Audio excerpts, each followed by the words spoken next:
예, 경제를 보는 깊이 있는 시선 딥사이트 시간입니다. 오늘은 신재생 관련된 이야기 그리고 또 전기차 시대 우리 현주소 점검하면서 관련된 이야기들 하려고 해요.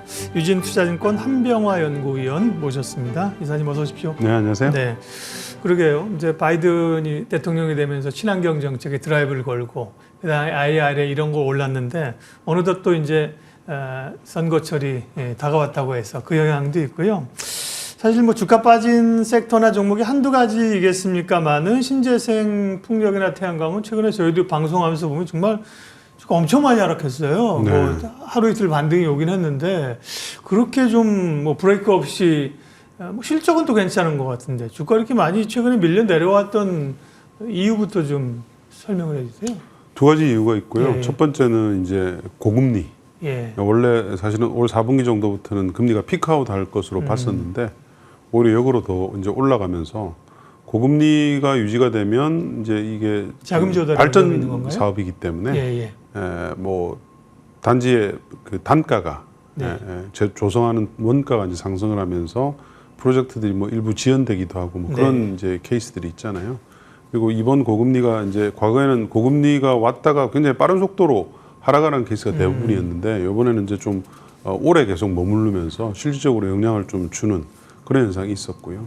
두 번째 이제 수급 요인이 좀 있습니다. 국내의 기관 투자가들의 펀드 수익률이 좀 안 좋으면서 사실 많은 펀드들이 판매를 당했어요. 네. 뭐 국민연금이라든지 이런 쪽에 이제 거기에 주로 이제 들어가 있던 재생에너지들이 관련주들이 좀 많았었는데 그런 주들이 이제 계속 이제 물량들이 나왔죠.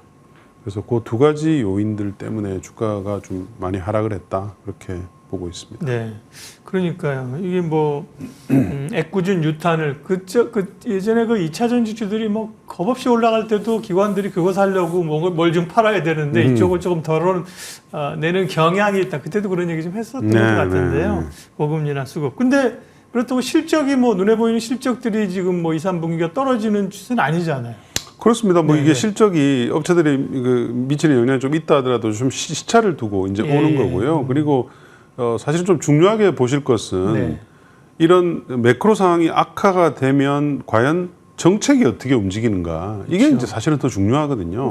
정책 영향이 큰 섹터죠. 그렇습니다. 그러니까 이런 고금리가 되면 풍력이나 태양광의 설치량이 줄어들 수 있는데 이걸 그냥 용인을 하게 되면 당연히 이제 그 업체들한테는 안 좋겠죠. 근데 이런 상황이 오게 되면 국가들이 재생에너지는 꼭 이만큼을 설치해야 되기 때문에 이런 정책 목표를 달성하기 위해서 이런 부작용을 최소화할 수 있는 정책을 이제 작동을 시킵니다. 네. 그러니까 그런 것들이 지금 유럽도 그렇고 미국도 그렇고 좀 진행이 되고 있기 때문에 너무 비관적으로 보는 것은 맞지 않다고 그렇게 판단합니다. 기본적으로 이제 고금리 환경이군요. 수급이야 사실은 뭐 또 쉽게 바뀔 수 있는 게 수급 아닙니까? 뭔가 그렇습니다. 좋다고 하면 확 들어올 수 있고 확 빠질 수 있는 게 수급이고 기본적으로 거시 환경 고금리.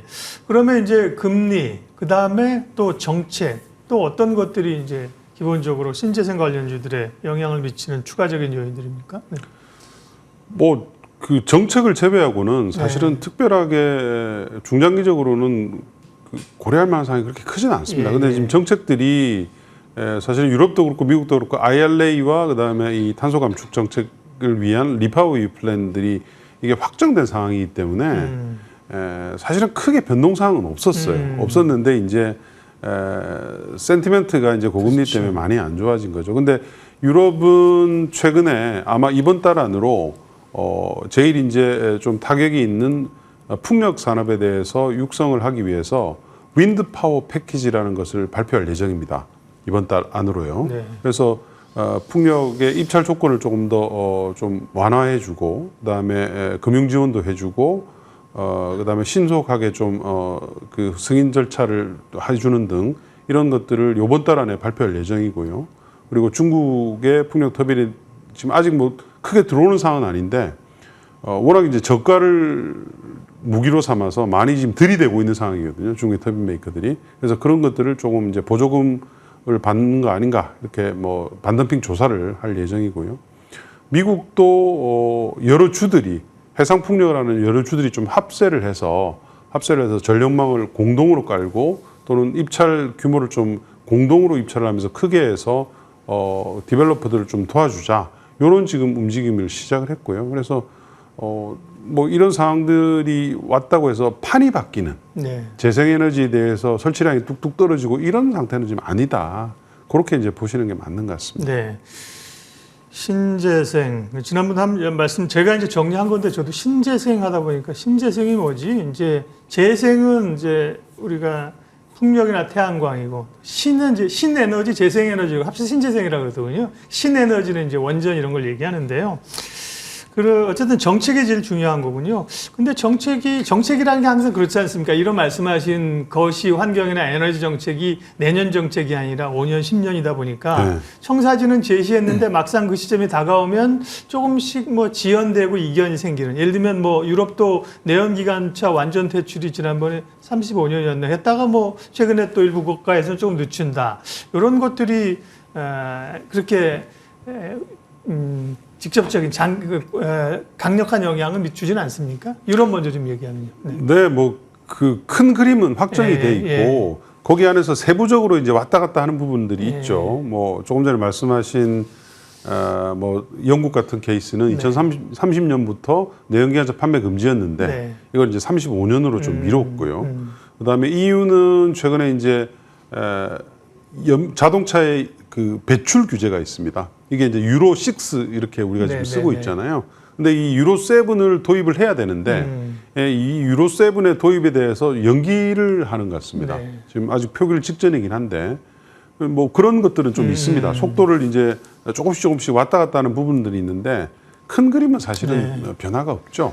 근데 우리가 이제 전략과 전술 얘기할 때 큰 어떤 전략 개념의 큰 그림은 변화가 없고 전술 차원의 그런 세부적인 게 조금 변화가 그렇습니다. 있을 수 있다. 그렇죠. 그러니까 그런 게 변화가 있을 때 그게 과연 주가에 영향을 미치느냐 안 미치느냐는 상황마다 다 다르죠.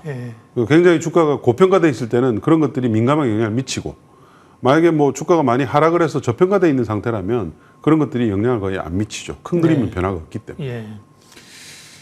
유럽보다 미국은 이제 정치적인 영향력이 더 큽니다. 최근에 이제 보면 뭐 풍력도 그렇고 태양광도 그렇고 들리는 이야기들이 이제 주기로 한 보조금 이런 것들이 조금씩 좀 줄어들거나 안 나오거나 그러다가 내년에 이제 대선이 있으면서 이런 것들이 지금도 미국 연방 정부 지금 예산안이 뭐 1개월인가 1개월 반 연장해서 펜딩돼 있잖아요. 그러면 꼭 이 트럼프의 부각, 공화당의 부각이 아니더라도 내년 예산 뭐 좀 줄어들면 이런 것들이 그 보조금 줄이는 영향 주는 거 아니야? 이런 우려도 시각이 있는 것 같은데요.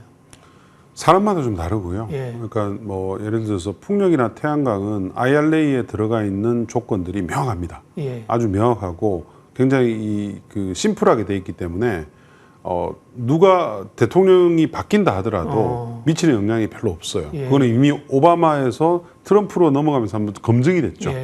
오바마의 이 풍력 태양광 지원하는 5년안이었고 이번 IRA는 10년이기 때문에 트럼프가 설치된다 하더라도 사실은 미치는 영향이 좀 제한적입니다.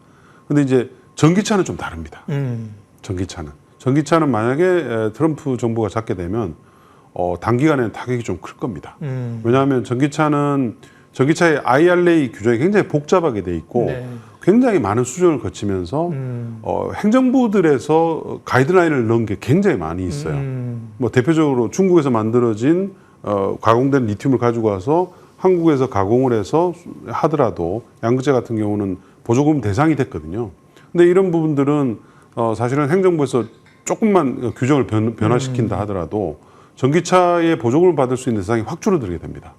그러니까 그런 게 있고요. 그다음에 이제 트럼프가 만약에 되게 되면 연비 규제가 없어질 겁니다. 이미 트럼프 1기 때 되자마자 2017년에 됐는데 18년에 바로 연비 규제를 없앴거든요. 그리고 난 뒤에 미국의 전기차 시장이 19, 20년 하락을 했습니다. 판매가 성장이 역성장을 했어요. 그러니까는 전기차 투자하시는 분들은 막무가내로 그냥 이거 몇 년 묻어두면 된다 이런 논리가 지금 통하지 않는 시점이에요. 연비 규제 같은 게 이제 줄어들거나 사라지면 기존 내연기관 업체들은 전기차 하긴 하지만 뭐 굳이 조금 천천히 가면서 거죠. 지금 만드는 차 조금 더 해서 판매하고 이러려고 하겠죠, 그죠? 한 2, 3년 늦추면 얻을 수 있는 이익이 엄청나죠. 왜냐하면 뭐 예를 들어서 업체들이 전기차 지금 팔면서 조 단위의 적자를 보고 있거든요. 포드가 그렇고 GM은 그 정도까지인지는 확정 발표는 안 했는데 포드의 규모를 보면 뭐 그게 한 4조 막 이렇습니다. 그러니까 좀 영향이 있으니까 꼭 투자자분들은 그 점을 꼭 좀 유념을 하시는 게 좋을 것 그 같습니다. 구별을 잘 해주셨습니다. 그러니까 우리도 이제 법령이 있고 우리 같은 경우는 이제 대통령령 뭐 이런 게 있잖아요, 그죠? 근데 미국도 법령이 있고 행정명령 많이 내리더라고요. 그렇습니다. 근데 네. 이제 이 보면 친환경과 관련된 정책들은 상당히 좀 견고한, 뭔가 네. 이제 행정부가 바뀐다고 손대기 어려운 정도로 입법이 돼 있는 거고, 네. 다만 이제 전기차나 2차 전지 관련해서는 그게 이제 행정부의 입김이 작용할 수 있는 여지가 크다. 네, 그렇게 이해하시면 영향들은 뭐 각자 판단하실 수 있겠고요. 정책이 어쨌든 신재생 에너지 기업들과 주가에는 정책이 가장 중요하고요. 다음 결국은 실적인데 그게 이제 실적으로 나타나지 않습니까? 뭐 그렇죠. 이연되거나 즉각적으로 나타나는 건데 이것도 수주 산업이잖아요. 네. 수주 최근에 이제 수주 현황이나 뭐 실적 가이던스를 좀 주시면요. 수주는 좋습니다. 네. 그러니까 예를 들어서 풍력으로 따지면 풍력 터빈 1위 업체가 베스타스인데요. 네네. 베스타스의 3분기 수주가 전년 대비해서 100% 이상 증가를 했고요. 특히 이 수주 금액의 절반 정도가 해상 풍력이었어요. 예.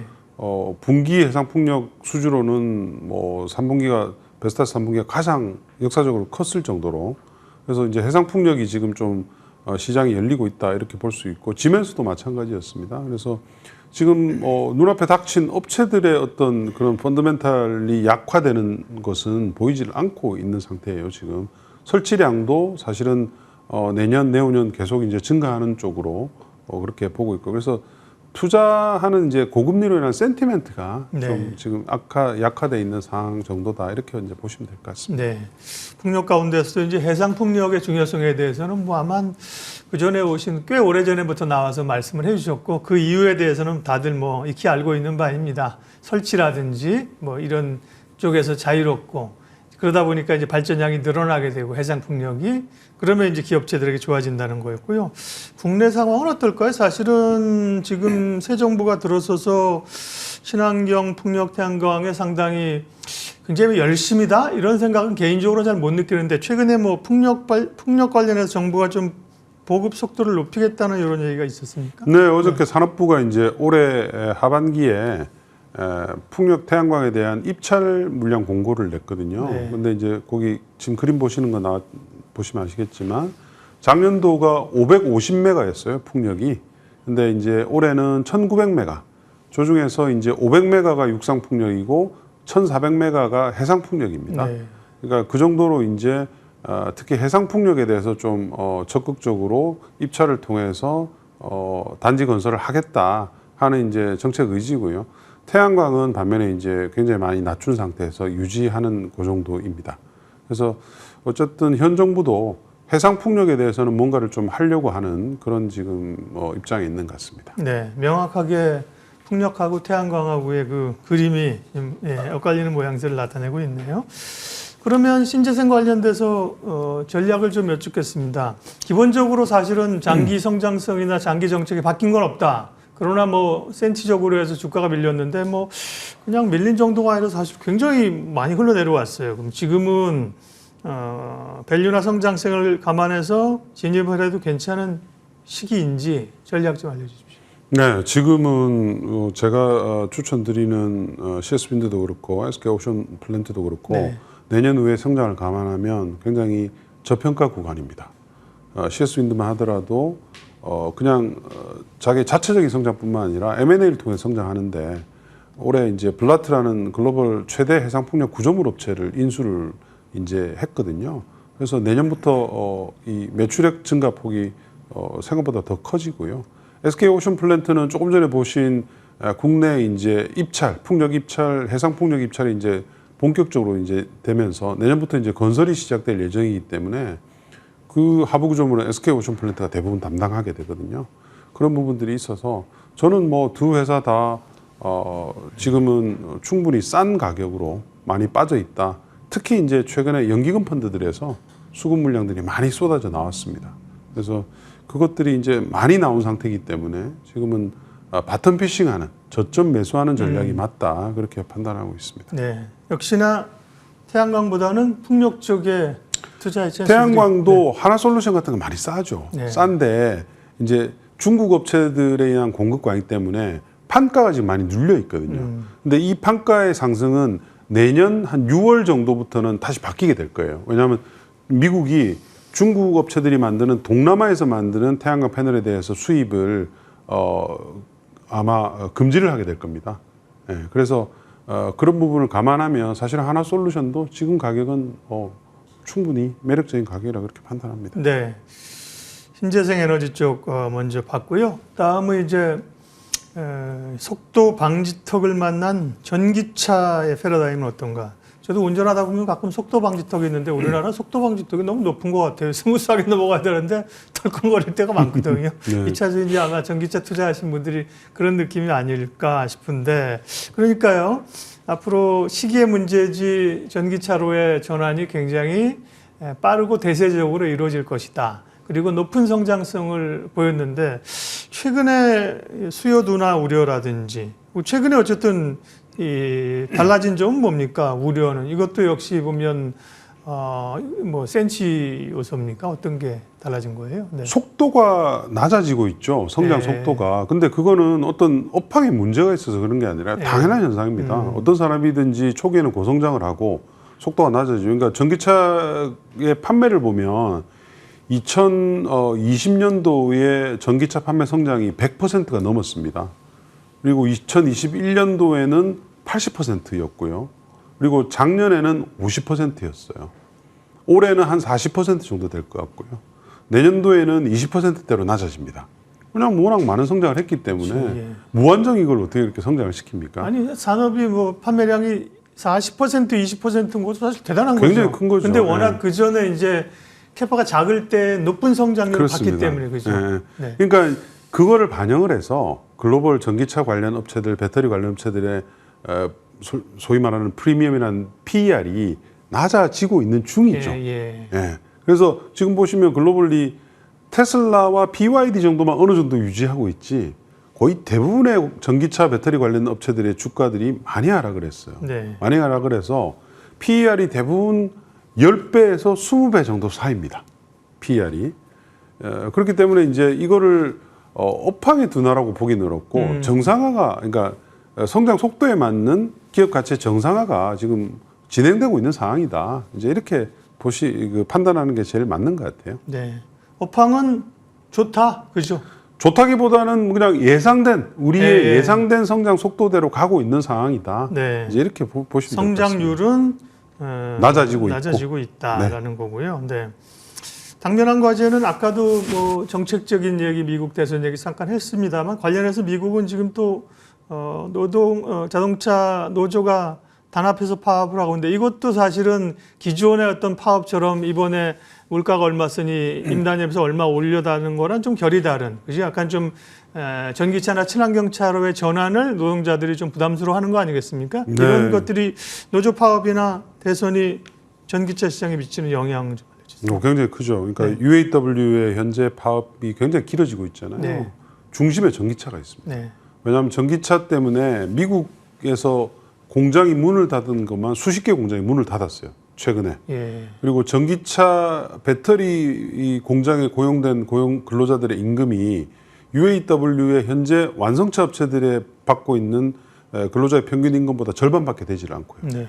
그러니까 당연히 UAW는 전기차 배터리 공장의 인원들을 전부 다 노조화하는 목표를 가지고 있고 이 기업들의 임금을 갖다가 기존 대비 2배 가까이 올리는 그런 지금 계획들을 가지고 있거든요.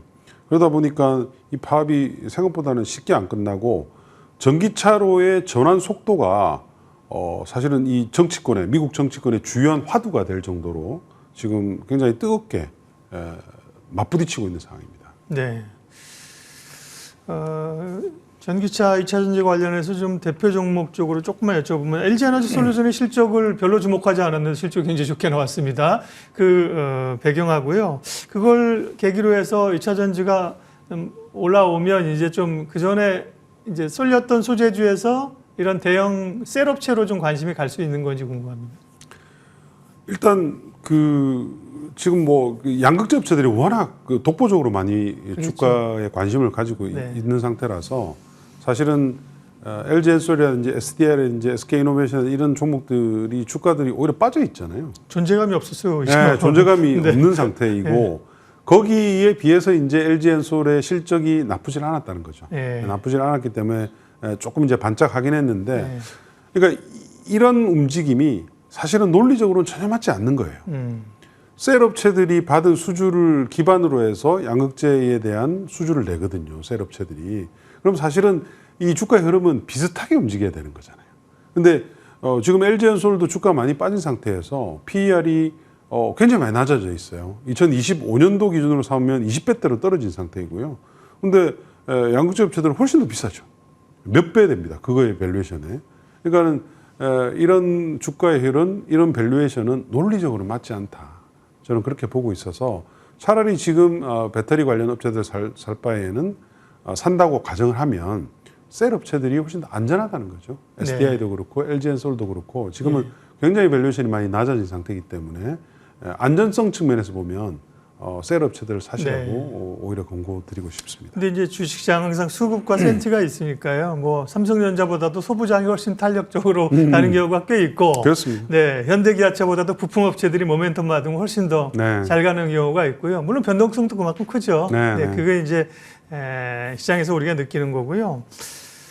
에코프로 그룹들은 오늘 실적 발표를 합니다. 에코프로는 뭐 지주사이고 하니까 커버를 안 하실 거고, 에코프로 네. BM은 커버를 하시고 리포트도 내셔서 실적 발표할 때 이제 지금 최근에 소재값 하락한 거 이런 것 때문에 좀 부담스럽잖아요. 관전 포인트, 실적 관련해서 관전 포인트 좀 알려주세요. 사실 단기 실적은 네. 계속 지금 L들 추정치가 낮춰지고 있는 상태라서 뭐 크게 아마 시장에 미치는 영향은 없을 거예요. 네. 없는데 이제 많은 개인 투자가들이 관심을 지금 집중하는 것이 네. 에코프로 BM이 셀 업체들한테 대규모의 수주를 받는다.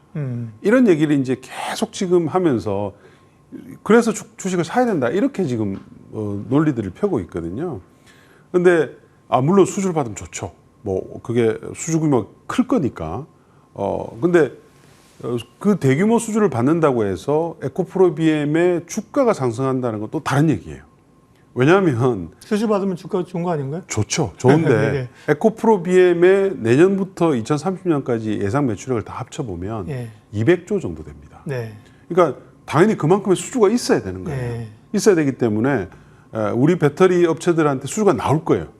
그 200조에 해당하는 수주가. 근데 그 200조 이상의 수주가 나온다는 것이 개런티가 돼야지 기업 가치가 더 올라가는 거예요. 지금 보는 것보다. 당연히 일어나야 수주. 그렇게 따지면 LG엔솔이 600조 이상의 지금 수주가 있거든요. LG엔솔 주가는 왜 빠집니까? 그러니까는 꼭 여러분들 기억하실 거는 이 수주가 예상하지 못한 수주냐 아니냐 그 점을 이제 판단하셔야죠. 근데 지금 이제 에코프로 BM이 받게 될 수주는 다 예상된 수주들입니다. 예상된 수주들이라서 그게 나온다고 해서 쫓아 사지 말라는 이제 이거는 제 생각이니까 네네. 거기에 맞춰서 아마 한번 판단해 보시면 좋을 것 같습니다. 네. 그러면 저희가 아파트에서는 이제 신재생 쪽을 얘기를 했고요. 그쪽은 이제 명확하게 센티적인 측면, 그러니까 심리적인 측면과 수급적 요인이 조금 더 많이 작용을 했기 때문에 좋은 매수 구간 혹은 이제 분할 매수 구간이라고 하셨고, 전기차나 이천저걸 제가 사실은 뭐 섹터 커버를 어느 정도 하시는지는 알고 있지만 사실 명확하게 몰라서 지금 얘기한 우리가 전기차 시장의 현주소를 점검했잖아요. 성장하지만 성장률은 줄어야 된다. 이런 점에서 요 관련 커버하시는 섹터 쪽으로 전략 좀 주세요. 사실 지금 양극재하고 일부 과열된 종목들을 제외하면 네. 다 지금 싸요. 예. PER이 뭐 10배대 들도 많고 국내 업체들도. 그래서 긴 그림을 본다면 사서 묻어두는 것에 대해서 저는 전혀 반대가 없습니다. 네. 그러나 양극재 일부 업체들 비롯해서 완전히 시장과는 정반대의 주가 흐름을 보인 종목들에 대해서는 지금 사시는 것에 대해서는 저는 굉장히 리스크가 좀 크다. 네. 그렇게 판단을 하고 있고요. 트럼프 발작 아시잖아요. 네. 트럼프 발작이라는 용어가 아예 있습니다. 네. 그 정도로 이분은 완전히 그 시스템을 갖다가 그러니까요. 역행하는 분이기 때문에 이것에 대한 투자가 이걸 고려한 투자가 반드시 이루어져야 됩니다. 예. 근데 그 중심에 전기차 부분이 있어요. 그래서 앞으로 5년 이상을 보실 분들은 상관이 없어요. 예. 그러나 우리나라 투자자들 중에 5년 이상 보시는 분들이 많지 않을 거라고 저는 보거든요. 그러면 내년도에 미국 대선이 어떻게 돌아가는지를 반드시 감안한 투자를 하셔야 됩니다. 네. 오늘 딥사이트 유진투자증권 한병화 이사님과 신재생에너지 관련된 이야기 또 전기차 시대의 최근 변화들 전략들 점검해봤습니다. 네, 뭐 어려운 시장 상황하고 사실 어려운 주제인데요. 오늘 나와주셔서 고맙습니다, 이사님. 네, 감사합니다.